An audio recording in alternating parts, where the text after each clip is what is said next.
غزوہ موتا کا یہ منظر، جو صحابہ زخمیوں کو پانی پلاتے ہیں، وہ ایک ایک کر کے ڈھونڈ رہے ہیں کہاں زخمی کوئی صحابی پڑا ہے۔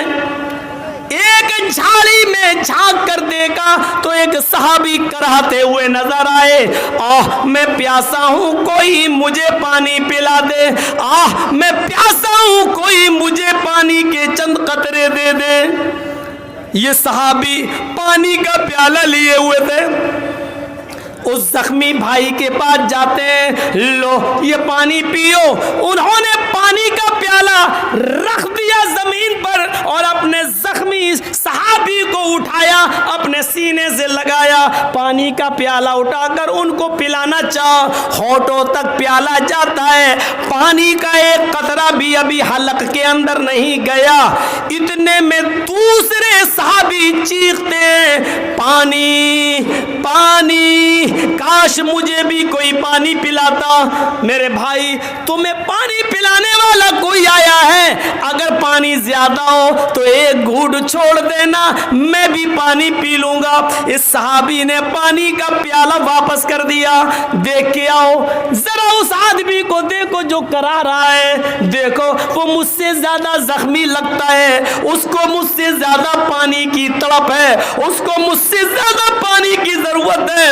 اس صحابی نے اس کو لٹایا اور دوسرے صحابی کے پاس پانی کا پیالہ لے کر پہنچ گئے، ان کو اٹھایا، پانی کا برتن ان کے ہونٹوں تک لے گئے، ابھی حلق کے نیچے قطرہ نہ گیا تھا، ہونٹوں سے پیالہ نہ لگ پایا تھا، اتنے میں تیسرے چیختے، میرے بھائی اگر ایک گھونٹ پانی بچ جائے تو مجھے بھی پلا دینا، اگر تھوڑا سا پانی باقی رہ جائے تو مجھے بھی دے دینا، اگر زیادہ ہو چند قطرے ہی مجھے مل جائیں تو کافی ہے، میرے ہونٹ سوکھ چکے، خشک ہو گئے ہیں۔ اس دوسرے نے بھی کہا، دیکھو ان کے پاس جاؤ، شاید وہ مجھ سے بھی زیادہ پیاسے لگتے ہیں، شاید وہ مجھ سے بھی زیادہ پیاسے ہیں۔ اس آدمی نے تیسرے کی طرف ریفر کر دیا، یہ تیسرے کو پانی پلانے جاتے ہیں، اس آدمی کی سانسیں اکھڑ رہی ہیں، انہوں نے پانی کا پیالہ زمین کی اوپر رکھا، اس صحابی کو اٹھایا، اٹھاتے ہوئے ہی اس صحابی کی روح قبض سے عنصری سے پرواز ہو گئی۔ یہ پانی کا برتن ان کے ہونٹوں پہ لگاتا ہے لیکن ہونٹ کھل نہیں رہے، انہوں نے سینہ چیک کیا، دھڑکنیں نہیں ہے، پانی کا پیالہ زمین پر رکھا، ان کو ہلایا ڈولایا لیکن سمجھ گئے ابھی اس دنیا میں نہیں رہے۔ اللہ، تیسرا آدمی پانی بھی نہیں پی سکا اور اللہ کو پیارا ہو گیا۔ انہوں نے سوچا چلو دوسرے کے پاس آئے، لوٹ کر اس کو ہی پلا دے۔ جیسے ہی دوسرے کے پاس آئے، کیا دیکھتے ہیں کہ اس کی آوازیں بھی بند ہو چکی ہیں، وہ بھی پانی پانی اب نہیں پکار رہا ہے، یہ بھی اللہ کو پیارے ہو گئے۔ چلو پہلے کے پاس چلیں جس سے پہلے بار ملاقات ہوئی تھی، اس کو پانی پلایا تھا۔ جیسے ہی اس کے قریب جاتے ہیں، کیا دیکھتے ہیں کہ پہلا بھی حوض کوثر سے اپنی پیاس بجھا چکا ہے، آب حیات سے اپنی پیاس بجھا چکا ہے، وہ بھی اب میرے پانی کا محتاج نہیں ہے، وہ بھی اس دنیا سے جا چکا ہے، وہ بھی جنت کی نعمتوں میں اس کی روح جا چکی ہے۔ میرے پیارے ساتھیوں، پیاسے تھے لیکن اپنے بھائی کی پیاس کی وجہ سے اپنی پیاس کو قربان کر دیا، اس کی طرف ریفر کر دیا۔ دوسرے کو پانی کی ضرورت تھی لیکن اس نے تیسرے کی طرف ریفر کر دیا۔ تیسرے پہ کے پاس گئے تو پانی کا پیالہ لے جانے سے پہلے ہی وہ جہاں فری کے سپرد کر چکا۔ لوٹ کر دوسرے کے پاس آئے، دوسرے نے بھی تیسرے کے لیے اپنی جان دے دی۔ لوٹ کر پہلے کے پاس آئے، پہلے نے دوسرے کے لیے اپنی جان دے دی۔ مسلمان وہ ہوتا ہے جو اپنے لیے نہیں جیتا، مسلمان وہ ہوتا ہے جو دوسروں کے لیے جیتا ہے، مسلمان وہ ہوتا ہے جو دوسروں کو تکلیف نہیں دیتا ہے، مسلمان وہ ہوتا ہے جو دوسروں کی بھلائی چاہتا ہے، دوسروں کے لیے مر مٹنا جانتا ہے۔ میرے بھائیوں واقعات تمہیں بھرے ملیں گے، بھرے پڑے ملیں گے، پڑھیے سیرت کی کتابیں تو آپ کو پتا چلے گا اسلام کیا ہے، اسلام کس چیز کی دعوت دیتا ہے۔ اسلام کا معنی یہ شانتی اور سلامتی، بھائی چارہ، یہ اسلام کا سب سے بڑا درس ہے۔ بھائی چارہ یہ اسلام کا سب سے بڑا سبجیکٹ ہے۔ ایک مسلمان دوسرے مسلمان کو عزت کی نظر سے دیکھے۔ اللہ کے حضرت عبداللہ ابن عمر خانہ کعبہ کا طواف کرتے ہیں اور کرتے کرتے چیخ اٹھتے ہیں، آئے کعبہ میں جانتا ہوں کہ تیری عزت اللہ کی نظر میں بہت زیادہ ہے، اے کعبہ میں جانتا ہوں کہ تو اللہ کی نظر میں بہت معزز ہے، اے کعبہ میں جانتا ہوں کہ تو اللہ کی نظر میں بہت محترم ہے، اے کعبہ میں جانتا ہوں کہ تو اللہ کی نظر میں بہت ہی اونچے مقام رکھتا ہے، لیکن سن اے کعبہ، قسم ہے مجھے اپنے رب کی عزت و جلال کی، ایک مومن سے بڑھ کر تیرا مقام نہیں ہے، ایک مومن سے بڑھ کر تیرا احترام نہیں ہے، ایک مومن سے بڑھ کر تو عزت کا مالک نہیں ہے، ایک مومن کا مقام و مرتبہ تجھ سے بھی زیادہ بڑا ہے۔ لیجئے وہ خانہ کعبہ جس کی طرف ہم رخ کر کے نماز پڑھتے ہیں، عبداللہ ابن عمر نے کیا کہا تھا؟ اے کعبہ، ایک مومن کے عزت و آبرو سے بڑھ کر تیرا مقام نہیں ہے۔ خانہ کعبہ کی طرف کوئی اگر ایک آنکھ بھی ڈال دے تو ساری دنیا کا مسلمان مر جانا گوارا کر لے گا، لیکن کعبے کی عزت و آبرو کو حرف نہیں آنے دے گا۔ جب کعبے کے لیے تم اپنی جان دینا گوارا کر لیتے ہو اس کی عزت بچانے کے لیے، تو پھر مسلمانوں، پھر تمہارے ہاتھ سے اس سے بھی بڑا مقام ایک مسلمان کا ہے، پھر تمہاری گالیاں کیوں ملتی ہیں، تمہاری بندوقوں کی گولیاں اس کی طرف کیوں جاتی ہیں، تم پھر اس کی عزت و آبرو سے کھیلتے کیسے ہو، تم اس کو قتل کیسے کر دیتے ہو، اس کو تکلیف کیسے دے دیتے ہو، سمجھ سے باہر کی بات ہے۔ مسلمان تو وہ ہے جو اپنی جان بچانے کے لیے دوسرے کی جان کو خطرے میں نہیں ڈالتا۔ مومن وہ ہے جو اپنی جان بچانے کے لیے دوسرے کی جان کو خطرے میں نہیں ڈالتا۔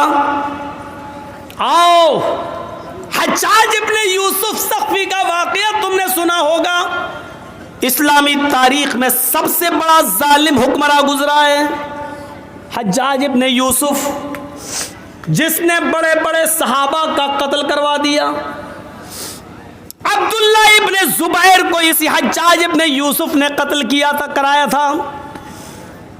وہ عبداللہ ابن زبیر جن کے بارے میں اگر تمہیں معلوم نہ ہو تو سن لو، یہ عبداللہ ابن زبیر وہ ہیں جو مدینے میں مکے سے جن لوگوں نے ہجرت کی تھی، مکے سے جن لوگوں نے ہجرت کی تھی، ان ہجرت کرنے والوں میں ابو بکر کی بڑی بیٹی حضرت اسما بھی تھیں، اسما بنت ابی بکر۔ مکے سے مدینہ جن لوگوں نے ہجرت کی، ان مہاجرین میں سب سے پہلے اگر کسی کے ہاں بچہ پیدا ہوا، سب سے پہلے ان مہاجرین میں کسی نے اپنے بچے کو جنم دیا تو وہ اسما بنت ابی بکر، ابو بکر کی بیٹی حضرت عائشہ کی بڑی بہن محمد رسول اللہ کی بڑی سالی اسما تھی۔ ان کے پیٹ سے مدینے میں سب سے پہلے جو بچہ پیدا ہوا وہ عبداللہ ابن زبیر تھا۔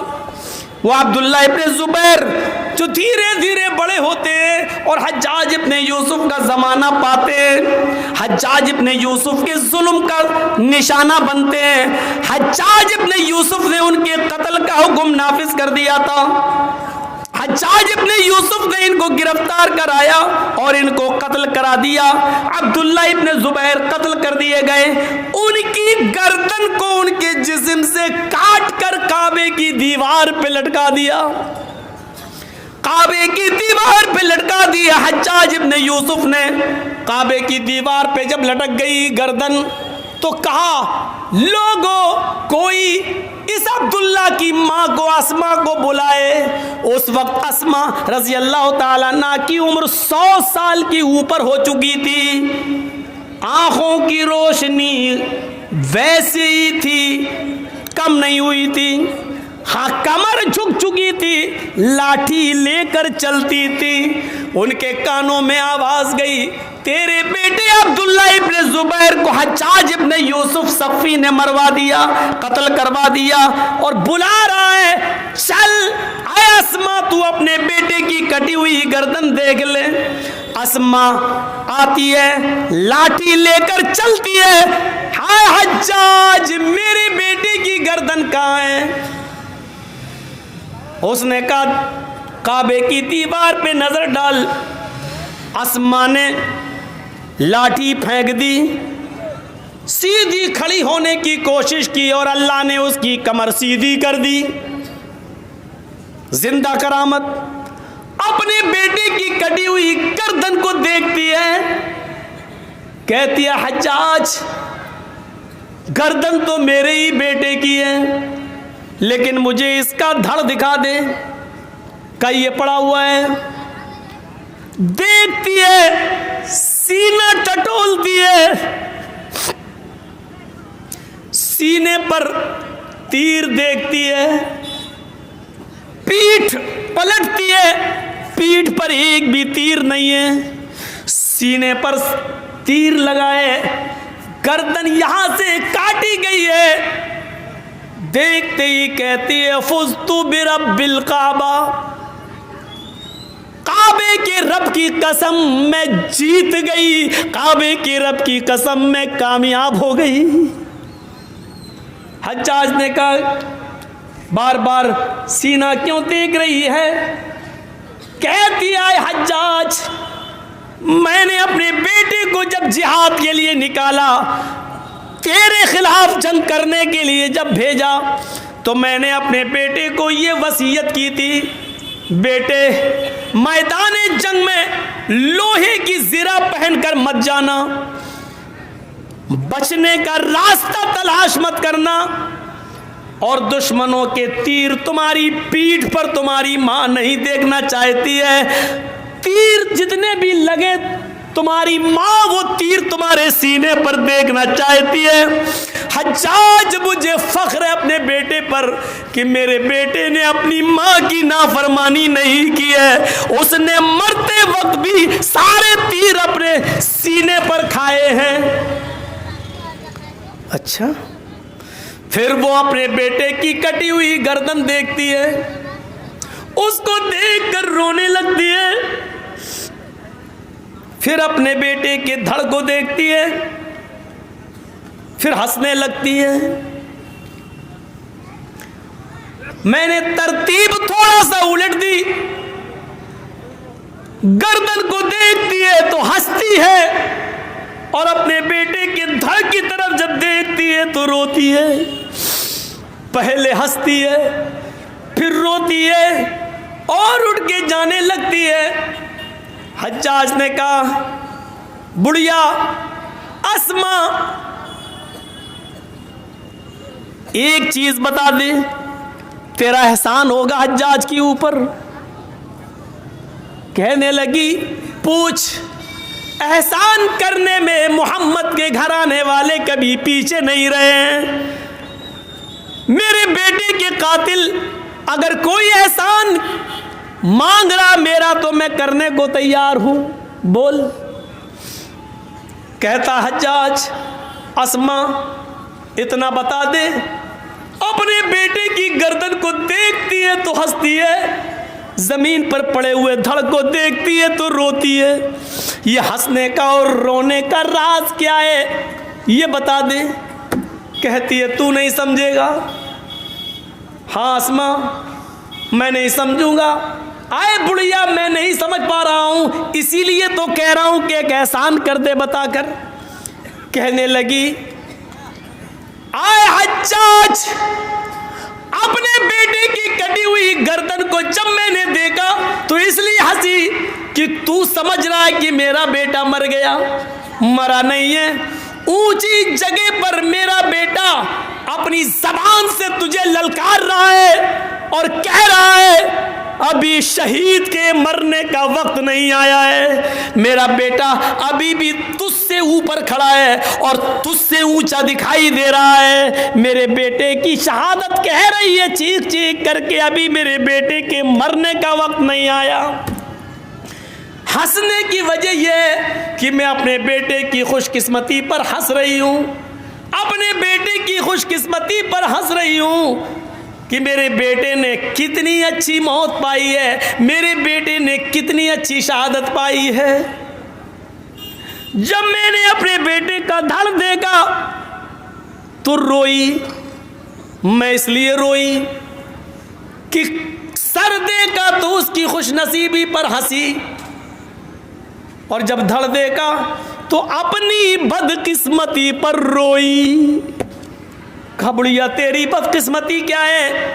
آئے حجاج، میرے بیٹے کی خوش نصیبی یہ ہے کہ اس نے شہادت کی موت پائی، اور میری بد نصیبی یہ ہے کہ میری کوکھ سے اور میرے پیٹ سے ایسا ہے بہادر بیٹا ایک ہی پیدا ہوا، اگر 70 بیٹے بھی میری کوکھ سے پیدا ہوتے تو آج میں 70 بیٹوں کی گردنوں کو کعبے کی دیوار پہ لٹکتا ہوا دیکھ کر مسکراتی ہنستی۔ یہ میری خوش نصیبی ہوتی، میری بد نصیبی ہے کہ میں نے ایک ہی ایسا بہادر بیٹا پیدا کیا۔ حجاج کہتا بڑھیا جا جا، یہی حجاج جو ظلم و ستم کا ماسٹر مائنڈ، اس کے زمانے میں سعید ابن جبیر بھی اس کے ظلم و ستم کا نشان بن گئے، شکار ہو گئے، اور حجاج نے اعلان کر دیا سعید ابن جبیر کو جو بھی گرفتار کر کے لائے گا اس کو بہت بڑا انعام دیا جائے گا، لیکن زندہ میرے سامنے لایا جائے سعید ابن جبیر کو میں اپنی آنکھوں کے سامنے قتل ہوتا ہوا دیکھنا چاہوں گا۔ سعید ابن جبیر بڑے چالاک تھے، بھاگتے پھر رہے تھے، رات میں ہی سفر کرتے تھے، اور کسی طریقے سے حجاج کے ایریے سے، اس کے حکومت کے دائرے سے باہر نکلنا چاہتے تھے، اور حجاج کی پولیس ان کو پکڑ نہیں پا رہی تھی۔ ایک دن حجاج کی پولیس کو کسی نے مخبری دے دی، آج کی رات سعید ابن جبیر فلاں آدمی کے گھر میں رات وہیں گزاریں گے، کچھ دیر کے لیے سوئیں گے اور پھر وہیں سے بھاگ جائیں گے، نکل جائیں گے۔ اس گھر کا ایڈریس دے دیا گیا۔ مخبروں کی کمی تو ہے نہیں، مخبری اپنے ہی اندر سے ہوتی ہے۔ ابھی لاک ڈاؤن میں دیکھا نا کتنی مخبری ہو رہی تھی، ہمارے ہاں تو آرڈر تھا 5 آدمی سے زیادہ نماز نہیں پڑھیں گے مسجد میں، اور جس کو روک دیا جائے 5 ہو گئے، بھائی آپ لوگ بتائیے، پولیس آ رہی بار بار، جس کو روکا جاتا کہتا تیرے باپ کی مسجد ہے۔ ویسے چیختے رہو نماز پڑھو تو کوئی نہیں پڑھ رہا تھا، لاک ڈاؤن میں جب پابندی لگ گئی تو سب چاہ رہے تھے ہم مسجد میں گھس جائیں، اور جس کو نماز نہیں پڑھنے دیا جا رہا وہی مخبری کر رہا، دیکھو صاحب وہاں فلاں مسجد میں اتنے لوگ نماز پڑھ رہے ہیں۔ اس گھر کو آگ لگ گئی گھر کے چراغ سے۔ سعید ابن جبیر کی مخبری کر دی گئی، اور رات کے اندھیرے کا موقع اٹھا کر حجاج ابن یوسف کے 2 پولیس والے اس گھر پہ چھاپا مارتے ہیں، اور سعید ابن جبیر پکڑے جاتے ہیں۔ سعید ابن جبیر نے بھاگنے کی کوشش نہیں کی، گرفتار کر لیے گئے۔ بڑا دلچسپ واقعہ، سعید ابن جبیر کو حجاج ابن یوسف کے پاس لایا جانے لگا، لیکن سعید ابن جبیر اتنی دور ہے حجاج سے کہ ان کو حجاج کے پاس لے جانے میں 8-10 دن لگیں گے۔ گھوڑے پر یا اونٹ پر سفر کرو تو 8 سے 10 دن لگ جائیں گے، اتنی دور وہ نکل چکے تھے۔ پہلا دن ہوا، نماز کے وقت میں وہ نماز پڑھتے تھے، اور وہ سمجھ گئے تھے اب حجاج ابن یوسف مجھے قتل کروا دے گا، اس لیے وہ سفر میں بھی روزہ رکھتے تھے۔ پولیس والے ان کو پورا موقع دیتے تھے، وہ روزے کے لیے سحری کرتے تھے، شام کو افطار کرتے تھے، نماز کے وقت نماز پڑھتے تھے، اور جو بھی محلے اور گاؤں والے راستے سے گزرتے وقت سعید ابن جبیر کو کھانا لا لا کے دیتے تھے، وہ ان پولیس والوں کو بھی کھانا کھلاتے تھے۔ 2-3 دن کا سفر ان پولیس والوں کے ساتھ اتنا اچھا گزرا کہ ان پولیس والوں کے دل میں رحم آ گیا، سعید ابن جبیر تو بہت نیک انسان ہے یار، اور حجاج کے پاس اگر میں ان کو لے گیا تو حجاج ان کو قتل کر دے گا، اس لیے کیا کیا جائے،